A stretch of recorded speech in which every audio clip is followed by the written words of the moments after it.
মর্মান্তিক পথ দুর্ঘটনায় প্রাণ বাঁচল দোকানদার সহ দুজনের। গতকাল রাতে একটি আমভর্তি পিকআপ ভ্যান নলহাটির দিক থেকে রামপুরহাটের দিকে আসছিল। সেই সময় বীরভূমের রামপুরহাট থানার বিনোদপুর মোড়ে টায়ার বাস্ট হয়ে নিয়ন্ত্রণ হারিয়ে একটি পান বিড়ির দোকানে ধাক্কা মারে। সেই সময়ও দোকানদার তার দোকানটি বন্ধ করছিলেন এবং দুইজন দাঁড়িয়েছিলেন। হঠাৎই বিকট শব্দ শুনে তারা ছুটে পালায় এবং প্রাণে বেঁচে যায় ওই তিনজন। তবে গুমটির সামনে একটি মোটরসাইকেল রাখা ছিল, সেই মোটরসাইকেলটি চাপা পড়ে যায় পিকআপ ভ্যানের ধাক্কায়।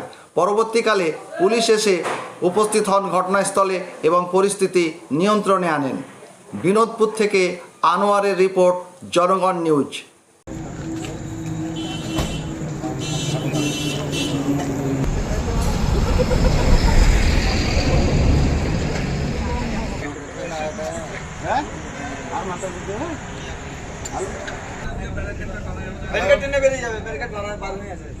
एंगल की है